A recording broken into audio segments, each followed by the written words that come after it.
독보적 신앙이라는 제목으로 예레미야 35장 12절에서 19절 본문으로 함께 말씀을 나누도록 하겠습니다.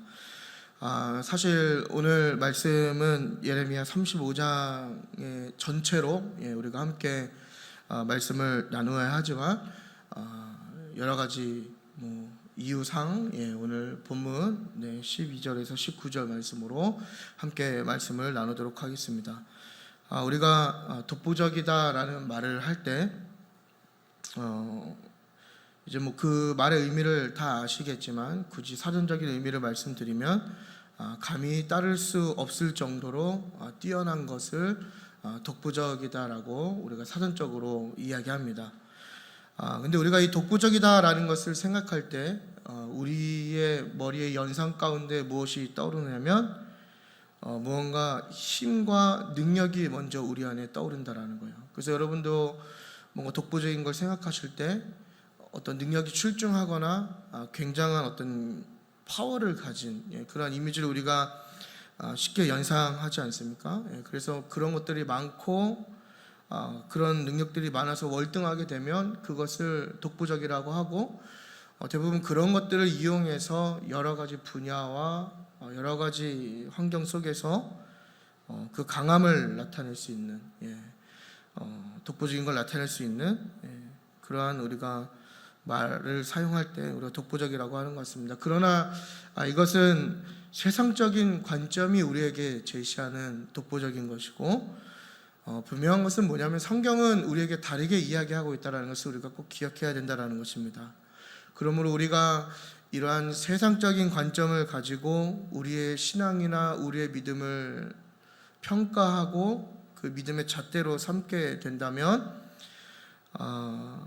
그것은 세속화된 관점으로 우리의 신앙을 바라보는 것이고 그 결과 우리의 신앙은 잘못된 신앙으로 세속화된 신앙으로 발전될 위험성이 굉장히 크다라는 것을 우리가 조금 주의해야 할 필요가 있는 것 같습니다. 그러므로 우리가 그러한 관점을 가질 때 하나님의 말씀에서 벗어난 그래서 또 하나님께서 원하지 않으시는 신앙생활을 하고 결국에는 그러한 가치관을 갖는 성도의 삶을 살게 된다라는 것을 우리는 꼭 기억해야 합니다.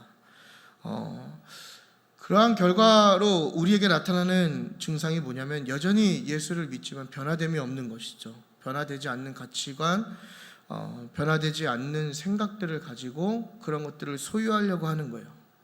그리고 무언가 잘못된 복을 추구하고 잘못된 선택을 하게 되는 것, 그것이 바로 우리가 이런 잘못된 시선을 가지고 우리의 신앙을 바라볼 때 또 그런 것들을 추구할 때 겪게 되는 문제들이다라는 것입니다. 그러니까 여전히 예수님을 영접하고 예수 그리스도를 나의 주인으로 고백했음에도 불구하고 옛사람의 태도와 삶을 버리지 못하는 그리스도인들이 우리 주변에 굉장히 많이 있다라는 거예요. 그러니까 어떻게 보면 지금 금요 예배에 나오신 저와 여러분도 이 문제에서는 자유로울 수가 없다라는 것입니다. 직분이 무엇이든 예수를 얼마나 믿었든 내가 무엇을 하든 그런 거 상관없이 내가 예수님을 영접했음에도 불구하고 나의 속사람, 나의 겉사람이 죽는 것이 아니라 나의 옛사람이 죽는 것이 아니라 여전히 옛사람으로 남아서 뭔가 그리스도인인 척하고 살아갈 때가 많이 있다는 것이죠. 그래서 성경이 이야기하는 독보적이라는 것은 분명한 것은 뭐냐면 우리가 생각하는 그런 기준과 다르다라는 것을 우리가 오늘 말씀 가운데 꼭 기억하셨으면 좋겠습니다. 그래서 하나님께서는 단 한 번도 어떤 능력이나 힘이 뛰어난 사람을 독보적인 하나님의 사람이라고 평가하지 않으셨습니다. 그래서 성경에 굉장히 많은 인물들이 등장하고 그 가운데는 하나님이 악하다고 이야기하는 사람도 있고 또 하나님의 사람이라고도 이야기하는 사람들이 있지만 중요한 건 뭐냐면 그 하나님이 하나님의 사람이라고 이야기하는 사람들 중에서 무언가 특출나고 뛰어난 영웅과 같은 사람은 단 한 명도 없었다라는 거예요. 그래서 세상이 이야기하는 많은 스토리들은 영웅이 존재하고 영웅이 필요하지만 성경에는 영웅이 없습니다. 여러분 성경에서 영웅을 어떻게 좀 발견해 보신 적이 있을까요? 영웅이 없죠. 다 뭔가 연약하고 부족하고 흠 많은 사람들이 하나님 보시기에 하나님의 사람이고 의인이라고 평가받는 사람들이라는 것입니다. 왜냐하면 하나님께서 그렇게 정의하지 않으시기 때문입니다. 물론 우리가 기억해야 할 것은 그렇다고 해서 하나님께서 무능력하고 게으른 사람을 강제로 불러다 쓰시는 건 아니죠. 분명 하나님의 일을 감당하는 그 시대의 사람들의 특징은 뭐냐면 각자의 달란트가 있는 사람들이었고 굉장히 유능한 사람들이었다는 것입니다. 그러니까 우리가 자칫하면 이게 어떻게 엘리트주의로 빠질 수가 있는 거예요. 뭔가 하나님이 일을 시키는 사람들을 보면 그 사람들이 무언가 자기의 업적이나 자기의 삶이나 자기가 하는 것들에 있어서 뛰어난 능력을 보였기 때문에 그렇다면 주님이 함께 일하시는 사람들의 특징은 그렇게 뭔가 뛰어난 사람들과 함께 일을 하시는 자칫 우리가 복음을 잘못된 시선으로 바라보면 그런 엘리트주의자가 예수 그리스도이고 그것이 교회이지 않을까, 우리가 이렇게 잘못된 시선으로 바라볼 수 있지만 중요한 것은 뭐냐면 주님은 그러한 능력을 바라보신 게 아니라 바로 그들의 중심과 그들의 마음을 보셨다라는 것입니다. 하지만 유능했다라는 거예요. 그래서 저는요 오늘날 우리 그리스도인들이 좀 유능해지셨으면 좋겠습니다. 다른 얘기를 하면 실력이 있었으면 좋겠어요. 예수님을 10년, 20년 믿고 어떻게 보면 평생을 믿는다고 이야기하면서도 복음에 실력이 없는 사람들이 너무나 많이 있습니다. 심지어는 기도조차 제대로 하지 못하는 사람들이 너무나 많이 있어요. 복음을 알지 못하고 하나님을 알지 못하고 아무것도 모르는 거예요. 그냥 교회 문만 왔다 갔다 해서 연차 쌓여서 진급하듯이 중직자 직분 받고 뭐 하다 보면 평신도 중에서는 장로교는 장로가 제일 그래도 중직이니까 장로 되고, 이게 우리가 갖고 있는 현실이라는 거예요. 전도를 해본 적도 없고 복음을 전해본 적도 없고 복음을 설명할 수 있는 능력도 안 되고 우리가 가진 것들이 아무것도 없다라는 것입니다. 하지만 주님은 이런 사람들을 사용하지 않으시다라는 거예요. 주님은 각자의 달란트와 각자 갖고 있는 그 유능한 것을 도구로 사용하신다. 하지만 그 중심을 보신다라는 것입니다. 성경에 많은 인물들이 등장합니다. 여러분 벌써 성경 인물들 우리가 떠올려 봅시다 생각하면 굉장히 많은 인물들이 떠오를 텐데요. 저 같은 경우는 노아, 아브라함, 모세, 다윗, 그리고 신약으로 가면 예수님을 빼면 베드로와 바울, 이렇게 우리가 성경 인물들 생각하면 여러 인물들이 떠오르는데 이 사람들의 다 평가가 무엇이죠? 각 시대의 독보적인 믿음을 가진 사람들이라는 것이죠. 그래서 우리도 그렇게 그 사람들을 동경하고 바라보고 성경의 인물이라고 이야기하지만 중요한 것은 사람들의 평가가 아니라 하나님께서 그들을 의인 혹은 하나님의 사람이라고 그 시대에 평가하고 있다는 거예요. 그렇다면 우리가 오늘 말씀을 통해서 그럼 하나님께서는 어떠한 기준으로 이 사람들을 독보적인 믿음의 사람들이라고 평가하셨는가, 이제 이 질문이 드는 것이고 우리가 그 말씀을 함께 나누도록 하겠습니다. 그들의 신앙의 공통점은 뭐냐면 바로 신앙의 순도입니다. 순도. 신앙의 순수성이죠. 그래서 이 순도를 어떻게 여러분들께 설명을 드릴까 고민하다가 사실 이거는 굉장히 포괄적인 의미에서밖에 설명이 되지 않는 것 같아요. 삶을 들여다보면 얼마나 하나님 앞에 거룩했는가, 또 거룩의 의미를 우리가 또 파고 들어가면 굉장히 또 넓은 범위가 되겠죠. 그리고 또 하나님께 얼마나 집중하고 있는가, 하나님께 얼마나 나아가고 있는가, 또 나아가서 하나님께 어떠한 순종을 하고 있는가 등으로 그 외에 더 많은 것으로도 우리가 이 신앙의 순도를 설명할 수 있겠죠. 성경에서 이야기하는 하나님께 합한 자들의 삶은 그들의 믿음이 정말 하나님 앞에 순결했다는 것입니다. 이거는 공통된 내용이에요. 그래서 성경을 잘 인물 중심으로 이렇게 보시다 보면 그 사람들의 믿음이 정말 하나님 앞에 순수하고 하나님 보시기에 오염되지 않았다라는 것을 우리가 발견해야 돼요. 물론 인간의 연약함은 있을 수 있지만 그들의 믿음의 어떤 순도만큼은 온전했다라는 것입니다. 그래서 온전히 하나님께 집중하고 하나님의 말씀을 듣고 하나님께 순종하는 사람들이 바로 각 시대를 대표하는 독보적인 믿음을 가진 사람들의 특징이라는 것입니다. 그래서 우리에게 적용을 해보면 세상의 영향을 받지 않고 나의 어떤 신앙의 순도를 잘 지키고 있는가, 이렇게 스스로에게 좀 질문해 볼 수 있겠죠. 그리고 나의 믿음은 오염되지 않았는가, 또 나의 믿음은 희석되지 않았는가,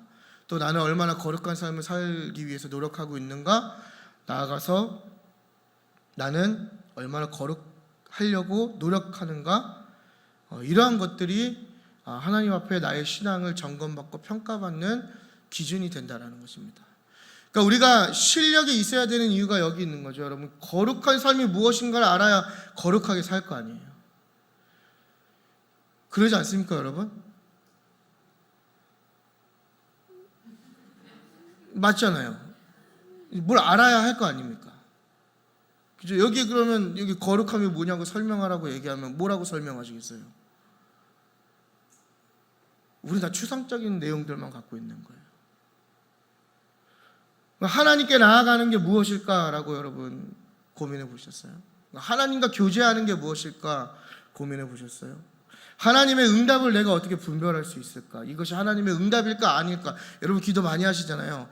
그러면 내가 이게 하나님의 응답일까 아닐까? 하나님의 뜻일까 아닐까? 이걸 뭘로 분별할 수 있냐라는 거예요. 우리가 그런 것들을 분별할 수 있는 실력이 영성이 되냐라는 것이죠.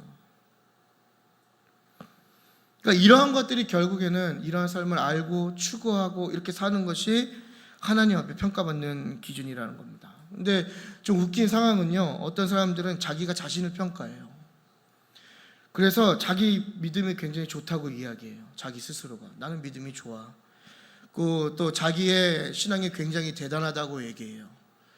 다들 얘기 들어보면 신앙의 간증 하나씩 있으시잖아요. 과거에 내가 어땠고 어떤 체험을 했고 뭐가 있었고, 근데 지금은 왜 그러는지 잘 모르겠지만 다 뭔가 하나씩 있는 거예요. 다 그것들이 대단하다고 이야기하는 거죠. 여러분, 그것만큼 어리석은 게 어디 있습니까? 내 자신이 나를 칭찬하는 거. 다 잘못된 평가이죠.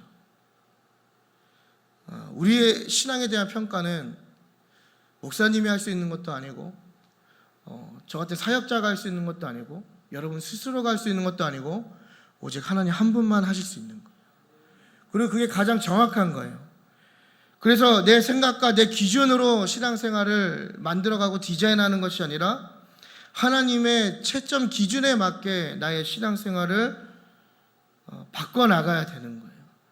그러니까 믿음의 성숙이라는 것이 무엇이냐면 결국에는 내가 무언가 나의 노력으로 행위적인 것을 늘려가는 것이 믿음의 성숙이 아니라 하나님의 기준에 합당하게 내가 얼마큼 나아가느냐가 나의 믿음이 성숙해지느냐 깊어지느냐의 기준이 된다는 것이죠. 그러니까 우리는 다 잘못된 기준을 갖고 우리 스스로를 평가하고 칭찬하잖아요. 내가 헌신을 하나 했는데 말씀 듣다 은혜를 받아서, 그것도 귀한 거죠. 귀한 거지만 은혜를 받아서 헌신을 한 가지 더 늘리면 그게 내 믿음이 굉장히 뭔가 깊은 거라고 우리가 착각하잖아요. 뭔가 예배를 좀 더 드려보려고 노력하면 물론 다 귀한 거, 다 귀한 겁니다. 헛되다라고 얘기하는 거 아니에요. 그럼 여기 나오시면 안 되죠. 다 귀한 거지만 그런 것들이 그러한 기준은 아니다라는 거예요. 다 이건 우리의 기준인 거죠. 그러니까 하나님이 얘기한 대로 우리의 기준을 삼아야 되는 거예요. 또 뭐가 있습니까, 여러분? 하나님의 말씀에, 성경에 몇 대가 믿었는지 그게 중요하다고 하나님이 말씀하지 않으셨어요. 우리가 신앙의 명문가문, 저는 그런 용어를 우리 교회 와서 처음 들어봤는데, 신앙의 명문가문 하면 3대가 믿어야 된다 이런 얘기 하시죠. 저희 집이 5대입니다. 5대. 뭔가 나만 하는 게 없어요. 예? 제 간증을 얘기하면 내일 돌아가셔야 되니까 다 필요하지 않는 겁니다. 신앙이 5대면 뭐합니까? 제 이렇게 대수를 세보니까 저희 아이들이 5대째더라고요. 5대째면 여러분 거의 한국교회 초창기로 올라가는 거 아시죠? 예, 어느 분이 죽창 맞고 죽으셨다는데, 저희 집안에서도 그 마을에 몇백 년 된 나무를 도끼로 부순 분이 계세요. 예, 그리고 그 부순 나무로 혼자 교회를 지은 분이 계십니다. 대단해 보이죠? 근데 그분의 삶이 얼마나 형편이 없는지 아세요? 예. 그러니까 이런 건 별로 우리에게 중요하지 않다라는 거예요. 뭐 예배에 참석하는 것과 교회에서 많은 시간을 보내는 거, 또 많은 일을 맡아서 헌신하는 거, 이런 건 하나님이 중요하다고 얘기하지 않으셨다라는 거예요.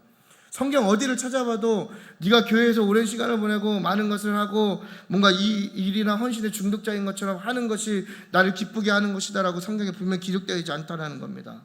뭔가 중직자의 타이틀을 다는 것이 하나님을 기쁘게 하는 것이고 그것이 너의 믿음의 표징이라고 하나님이 성경에서 이야기하지 않았다라는 거예요. 마치 신앙생활을 20년, 30년 했다고 해서 자연스럽게 못 이기는 척 제안이 들어오니까 내가 어설픈 겸손을 한번 떤 다음에 받아야 되는 직분이 하나님이 말씀하신 직분이 아니다라는 겁니다. 내가 부끄러운 중직자로 살 바에는 자랑스러운 내 수준에 맞는 초신자로 사는 게 하나님께 더 영광인 거죠. 그러니까 우리는 다 자꾸 잘못된 기준을 우리에게 잣대로 들으면서 이야기하는 거예요. 많은 물질을 낸다고 해서 하나님께서 그것을 옳다, 중요하다, 그게 너의 믿음의 척도이다 이렇게 이야기하지 않으셨다라는 거예요. 하나님은 단 한 번도 그렇게 말씀하신 적이 없어요. 사람들이 다 그렇게 이야기하는 것이고 다 그렇게 타락해서 제시하는 것이고 다 교묘하게 하나님의 말씀을 그렇게 이용하는 것이죠. 여러분 성경을 읽어보시면 창세기부터 요한계시록까지 제가 이야기한 것 중에 하나님께서 그렇게 직접적으로 말씀하시고 기록한 내용이 하나라도 있습니까?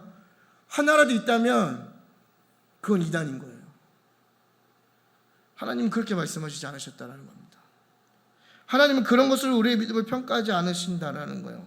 그러나 많은 사람들은 제가 예시를 든 것처럼 무언가 많은 나의 삶의 기록들을 남기고 무언가 남보다 많이 비교하면서 많은 것을 교회 안에서 하면 자기 믿음이 굉장히 독보적인 믿음으로 보인다라는 거예요. 스스로가 그렇게 착각하고 있다는 것이죠. 그래서 내가 무언가 좀 남들에게 인정을 받고 뛰어난 거, 사람들의 찬양을 받는 거, 하나님의 영광을 가르치는 건지도 깨닫지 못하면서 그런 것들의 자리를 쫓아가면서 그런 것들을 좋아하는 것은 결국에는 다 잘못된 생각, 빵점짜리 평가라는 것입니다. 그래서 하나님께서 보시는 것은 무엇이냐? 신앙의 순도, 그렇죠? 신앙의 순수성, 바로 그 중심을, 우리 중심을 보신다는 겁니다. 하나님께서 우리에게 요구하시는 것은 순종이지만 어설픈 순종이 아니라 완전한 순종을 원하시는 거죠. 하나님 우리에게 요구하시는 것은 하나님을 향하는 걸 원하시는 거지만 그냥 시간이 남아서 가끔 하나님을 향하고 하나님을 바라보는 것이 아니라 온전한 집중을 하길 원하신다는 거예요. 그러니까 거룩한 백성으로서 정체성과 삶을 사는 것까지 모든 영역을 통해서 우리 신앙이 오염되지 않도록 우리의 스스로가 그것을 지키고 회복해야 하는 이유가 바로 여기 있다라는 것입니다. 그러니까 오늘날 그리스도인들이 얼마나 신앙의 순도를 잃어버렸습니까, 여러분? 저와 여러분의 믿음이 얼마나 오염되었습니까? 우리의 구원만 봐도 교회에 다니면 믿음이 있다고 스스로 이야기하고 구원만 받으면 됐다고 우리가 이야기하잖아요. 여러분 구원파나 우리나 사실 따지고 보면 다를 바가 없습니다. 굉장히 잘못된 말을 제가 한 것 같은데 저희는 정통 교단이고 건강한 교회, 그죠? 하지만 우리 스스로가 구원의 확신을 가지고 우리가 어떤 구원받은 백성으로의 삶을 산다면 구원파가 다를 바가 없다라는 거예요. 여러분 구원파 가시면 이렇게 물어봅니다. 몇 월 며칠에 구원을 받았느냐? 여러분 우리가 구원을 확신을 가지고 구원을 받는 사람입니까? 성경에 구원의 확신으로 너희가 천국에 간다고 하나님께서 이야기했습니까? 아니죠. 예수 그리스도를 나의 주로 인정할 때, 그렇죠? 내가 그 구원을 받게 되는 것이죠. 근데 많은 사람들이 그걸 착각합니다. 그냥 구원받는 것이, 그러니까 천국에 가는 것이, 예수님을 잘 믿고 이 땅에서 그냥 구원받은 백성으로 어설프게 살다가 천국에 가는 것이 사실 이 복음의 진정한 핵심이라고 많은 사람들이 착각하고 있지만, 진정한 핵심은 천국 가는 것이 아니라 이 땅 가운데 우리를 통해서 하나님의 나라가 세워지는 것이 바로 복음의 핵심이고, 그것이 진정한 구원받은 자의 삶을 살아내는 것을 우리가 분명히 기억해야 하는 것입니다. 그러니까 우리가 여전히 구원받은 사람으로서 나는 만족해, 나는 교회 문을 들락날락하고 뭔가 예배의 자리도 가끔 지키고, 그래서 나는 구원을 받았어, 이걸로 만족해. 이건 하나님이 원하시는 삶이 아니라는 것이에요. 다 오염된 것이죠. 순수성을 잃은 것이죠. 그래서 나타나는 결과가 무엇이죠, 여러분? 마치 하나의 부캐처럼, 이게 부캐릭터처럼, 뭐 세상에 나는 또 따로 있고 교회에 나는 또 따로 있는 거예요. 뭔가 나눠져 있고 믿음이 희석되고, 교회에 나가지만 뭐 예배도 참여하고 성경 공부도 하지만 결국에는 신앙이 나의 삶의 일부로만 자리 잡는 거예요. 그 결과 나타나는 게 무엇이죠? 하나님의 온전한 통치를 기대하기 어렵다라는 거예요. 그러니까 뒤집어 얘기하면 하나님의 온전한 통치를 경험하고 싶은 삶은 어떠한 삶이 되어야 되느냐? 신앙이 나의 삶의 일부가 아니라 나의 삶의 전부가 될 때 하나님의 온전한 통치를 경험할 수 있다는 거예요. 여러분, 하나님의 온전한 통치를 경험하고 계십니까? 신앙생활 하시면서 하나님의 그런 통치를 우리가 기대할 수 있는 지금 신앙생활을 하고 있냐라는 것을 지금 우리에게 질문하고 있는 것입니다. 여전히 신앙생활을 하고 내가 예수님 믿는다고 얘기하지만 내가 여전히 나의 주인이 되는 거예요. 예수님께 그 주인의 자리를 내어드리지 못하는 것이죠. 그래서 사실 삶 전체가 믿음 안으로 들어가야 하는 것인데, 그렇게 되지 않으니까 우리의 믿음이 더 이상 커지지 않고 성장할 수 없는 거예요. 그러니까 믿음이 제자리인 이유가 있어요. 그러니까 믿음이 성숙해지지 않는 이유가 무엇이냐면 결국에는 신앙생활이 내 삶의 일부로 계속 남아있다는 것입니다. 근데 예수님이 이해하게 하는 그 복음과 또 그 제자도의 가장 핵심은 뭐냐면 하나님 나라가 우리의 삶 가운데 완전히 임하는 것이거든요. 그러니까 하나님의 통치를 완전히 받아들이는 게 우리에게 진정한 믿음이고, 그것이 믿음의 확장이라는 것입니다. 근데 우리가 그러한 것을 경험하지 못하는 거예요. 오랜 시간 하나님을 믿는다 얘기하고 신앙생활을 했다 이야기하지만 하나님을 온전히 알지 못하는 거예요. 하나님을 온전히 믿지도 못하고 깊은 믿음을 경험해 보지도 못하는 거예요. 좀 더 넓게 우리가 생각해 보면 여러분, 우리의 신앙이 어디에서 희석되고 오염되죠? 삶의 모든 영역에서 그러한 도전들이 오지 않습니까? 마치 이 레갑 성도 그 사람들에게 예레미야가 포도주를 먹으라고 제시한 것처럼, 그렇죠? 이거 굉장히 지금 레갑 성도들에게 큰 도전이죠. 조상의 말을 지켜야 할 것인가? 아니면 그것을 거절하고 모범으로 남아야 할 것인가? 마찬가지로 나의 생각과 가치관이 부딪힐 때 여러 가지 문화적인 부분이나 우리의 직업적인 부분이나 뭐 결혼이나 또 뭐가 있을까요? 어떤 친구를 만나는 것이나 기본적으로 생각하는 사상이나 말하고 행동하는 것들이 스스로 그리스도인이라고 말함에도 불구하고 그 섹션만큼은 전혀 하나님과 관련이 없는 사람처럼 그 믿음을 희석시킬 때가 굉장히 많이 있다는 거예요. 뭐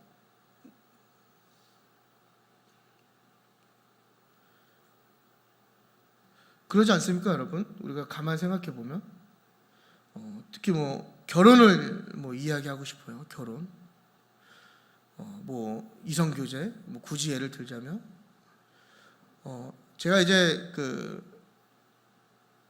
늘 하는 얘기지만 이게 신학교에 기독교 동아리가 있다는 게 좀 사실 말이 좀 안 되죠. 그러지 않습니까? 다 신학교인데 신학교 안에 또 기독교 동아리가 있다. 저는 거기서 활동을 하면서 저조차 그 집단에서 좀 이해가 안 갔지만 거기서 수많은 이제 청년들을 만났을 때 느낀 게 뭐냐면 굉장히 믿음이 좋은 친구들이 엄청 많아요. 정말 와, 이대로 가다가는 이 시대를 아우를 만한 정말 젊은 귀한 청년들이겠구나. 근데 이제 나중에 결혼을 하거나 중요한 선택, 직업들 이런 거 선택할 때 삶에 직접적으로 주어지는 도전들 볼 때, 또 어떤 이성관계를 맺어갈 때 그 삶을 나누고 보면요, 하나님과 전혀 동떨어진 삶을 살 때가 많이 있다는 거예요. 굉장히 심각한 문제입니다. 믿음이 좋은 청년처럼 보였는데 정작 뭔가 나의 가정을 꾸리고 뭔가 내가 원하는 것을 얻기 위해서는 하나님이 필요 없는 존재가 되어버리는 거예요. 아무런 연관성이 없는 거예요. 여기서 매일 기도하고 하나님께 길을 열어달라고 매달리고 하나님께 뭐 비전을 달라고 기도하지만 정작 나의 어떤 직업 윤리와 직업을 선택할 때는 하나님이 나에겐 없는 거예요. 전혀 분리된 섹션으로 남아있는 거죠. 마치 이분법처럼. 그러니까 믿음이 우리의 삶을 전체 다스리고 통치하고 복음이 그것을 이끌어 나가야 되는데 정작 나의 어떤 가치관과 부딪히고 나에게 큰 도전이 올 때는 그 믿음을 축소시키고 하나님과 신앙을 분리시켜서 내가 원하는 것을 얻는단 말이죠. 그것이 구약에서 개념에서 보면 그게 우상숭배라는 거예요. 그러니까 이러한 우상숭배 때문에 오늘날 젊은이들이 얼마나 많이 무너지고 있는지 몰라요. 뭐 젊은이뿐만 아니죠. 뭐 여기 계신 장년분들도 다 마찬가지지 않습니까? 다 이런 것 때문에 무너지시고 말하는 거, 행동하는 거, 문화 속에서 우리가 기독교적인 세계관으로 그 문화를 바라봐야 함에도 불구하고 뭐 우리 교회 청년들도 뭐 잘한다 얘기할 거 없습니다.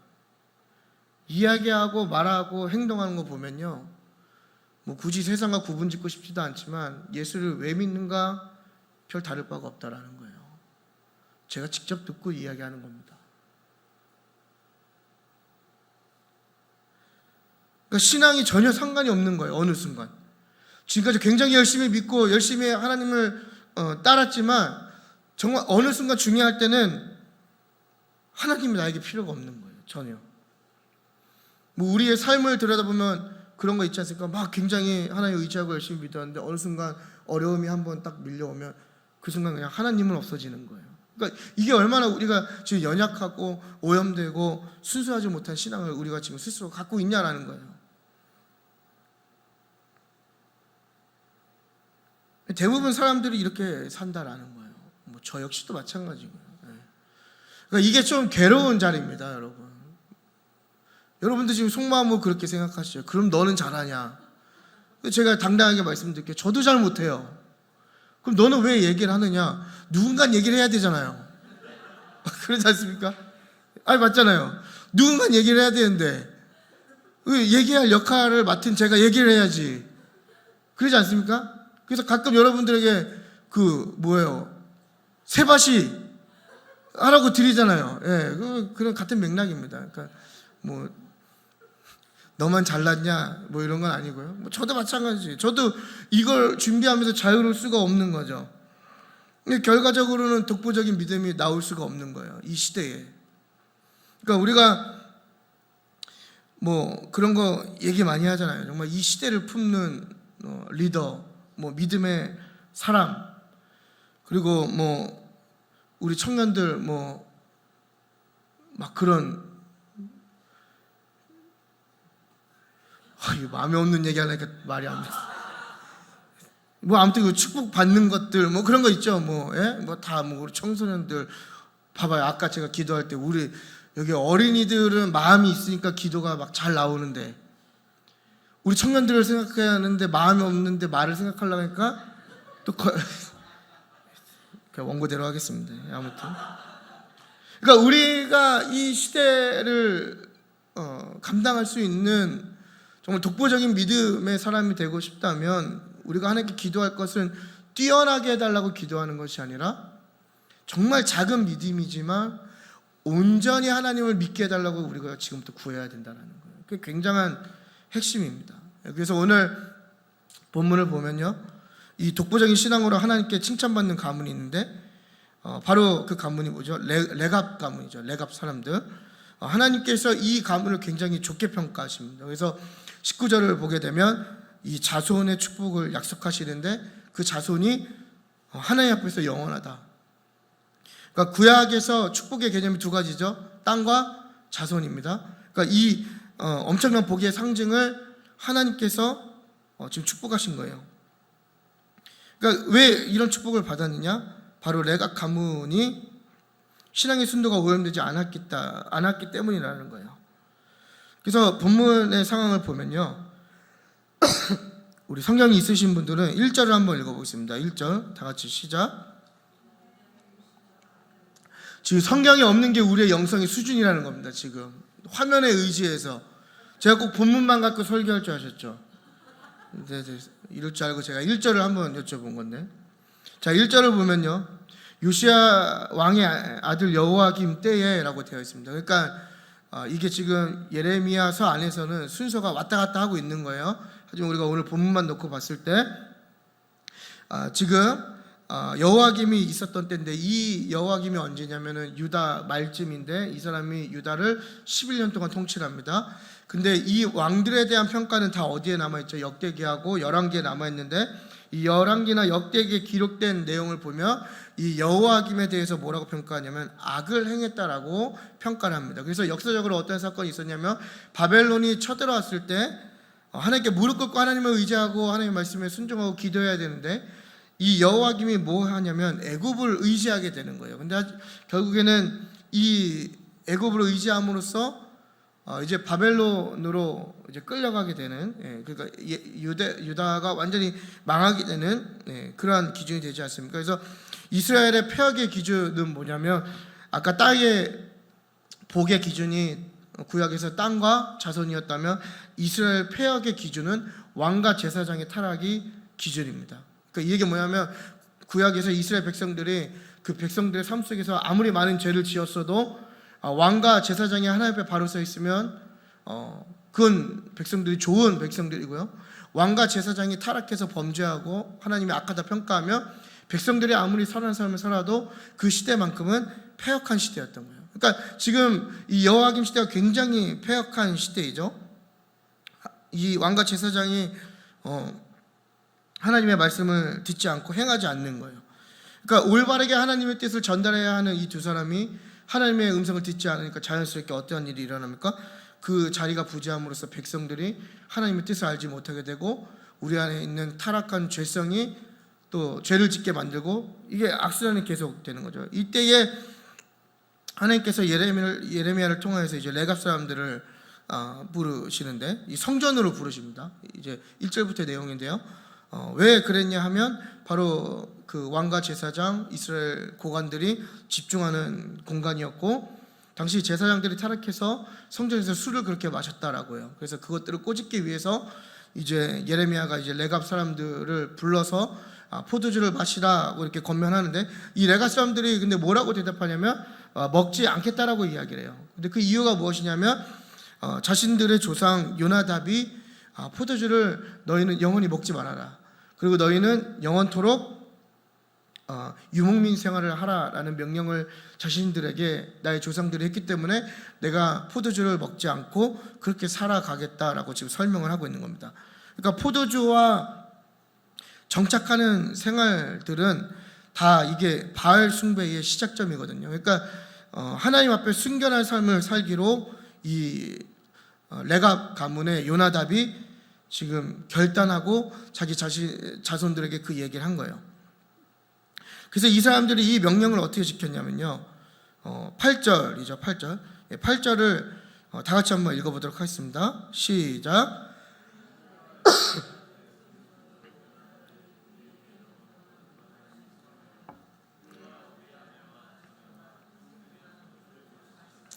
아멘. 그래서 우리와 우리 아내가, 그렇죠? 우리 자녀가, 이게 뭐냐면 레갑 가문의 모든 사람이 빠짐없이 이 말에 순종하였다. 근데 여기서 이야기하는 순종은 그 히브리어에서 어떤 의미냐면, 그냥 맹목적으로 따라가고 뭔가 학습돼서 하는 행위가 아니라 주의를 기울여서 경청하고 그 말의 의미를 완전히 이해하고 행동으로 옮기는 단계를 의미합니다. 그러니까 레갑 사람들이 왜 나의 조상이 나에게 이런 걸 이야기했는지 완벽하게 이해했고, 그 이해한 것을 기반으로 순종했다라는 거예요. 근데 뭐 시간이 없으니까 넘어가겠습니다. 그래서 쭉쭉쭉 넘어가면 우리가 주목해야 할 포인트가 뭐냐면, 모두 지켜서 행했다라는 거예요.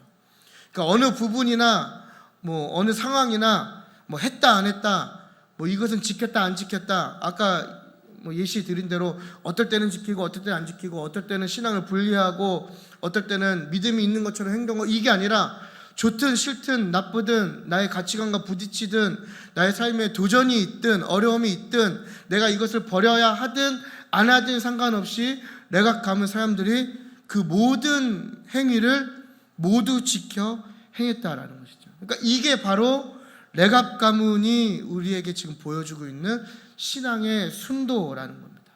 그러니까 완전히 지켜 행한 것이죠. 이 레갑 가문은 사실 야곱의 후손이 아니거든요. 그러니까 이 얘기가 뭐냐면 이방인이에요, 이방인. 그러니까 출애굽 때 모세를 따라와서 유목민으로 정착하긴 했지만 이 뿌리가 바로 유목민, 그 이방인이었단 말이죠. 이방민으로서 유목민 생활하는 사람들이에요. 그러니까 하나님께서 왜 이 이방 사람들을 통하여서 이스라엘을 부끄럽게 하셨는가? 바로 하나님의 백성임에도 불구하고, 언약 백성임에도 불구하고 하나님의 말씀을 듣지 않고 순종하지 않는 이스라엘 백성과 대조시켜서 하나님의 말씀은 아니지만 어떤 자신의 신앙의 결단을 온전히 지키는, 바로 이 레갑 자손을 통해서 이스라엘을 부끄럽게 하고 그 모범을 삼으셨다라는 것입니다.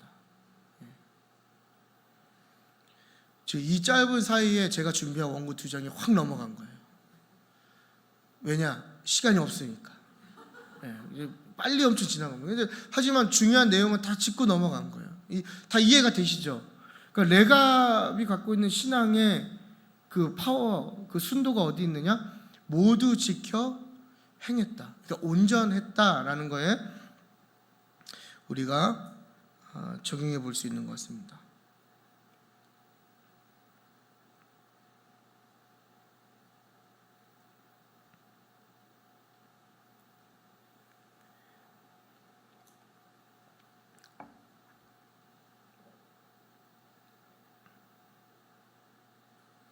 너무 많이 지나갔어요.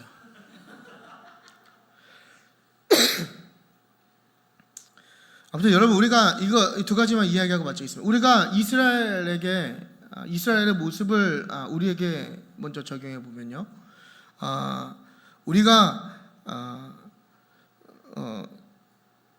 뭔가 어떤 행위들은 계속하고 있지만 사실 그 중심이 하나님께 많이 벗어나 있다는 것을 우리가 발견하게 됩니다. 그러니까 당시 이스라엘 백성들도 하나님의 사람을 통해서 그 많은 메시지들이 전달했고, 그리고 그 사람들이 정말 하나님 앞에 부끄러운 삶을 살았지만 자기들은 몰랐던 거죠. 하지만 정말 그 악한 행위들을 많이 함에도 불구하고 이 신앙생활이라고 하는 당시 구약의 제사와 제사의 행위들은 계속해서 이어져 왔다라는 것에 우리가 조금 경각심을 가져야 된다는 거예요. 그러니까 이스라엘의 모습을 우리에게 적용해 보면 우리의 정신과 우리의 삶과 우리의 신앙이 굉장히 변질되고 희석되고 오염된 상황이지만 여러분도 느낄 수 있잖아요. 우리의 신앙생활의 행위는 멈추지 않을 때가 있다는 거예요. 차라리 내가 변질된 것이 나의 신앙생활에 바로 드러나면 내가 그걸 좀 빨리 깨우칠 텐데, 우리가 위험한 이유는 뭐냐면, 특히나 이렇게 열심히 하려고 하는 분들의 위험이 뭐냐면 그것을 캐치하지 못할 때가 많이 있다는 거예요. 왜냐? 예배의 행위와 신앙생활은 계속해서 이어지고 있거든요. 여러분들이 맡은 헌신은 계속해서 하고 있거든요. 근데 그 중심을 보면 우리의 열정이 얼마나 식었고, 우리의 초심이 얼마나 변질되었고, 우리가 하나님을 처음 만났을 때 그 감동이 얼마나 사라졌고, 우리가 하는 모든 것들이 얼마나 하나님 앞에 부끄러운지 우리가 시간을 갖고 돌아볼 때 우리가 느낄 수 있다는 것입니다. 그러니까 이게 바로 이스라엘의 모습을 통해서 우리에게 적용해 볼 수 있는 것이고요. 마지막으로 그렇다면 우리가 이런 독보적인 신앙이 되기 위해서 하나님께서 우리에게 요구하시는 것이 무엇이냐? 18절에 있습니다. 18절. 우리 18절 다시 한번 다 같이 마지막입니다, 여러분. 큰 소리로 한번 읽어보도록 하겠습니다. 시작.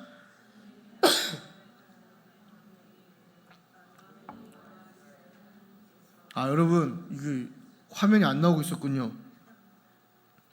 괜찮습니다. 다시 한번 읽어보겠습니다. 시작. 예레미야가 레갑 사람의 가문에게 이르되 만군의 여호와 이스라엘의 하나님께서 이와 같이 말씀하시기를 너희가 너희 선조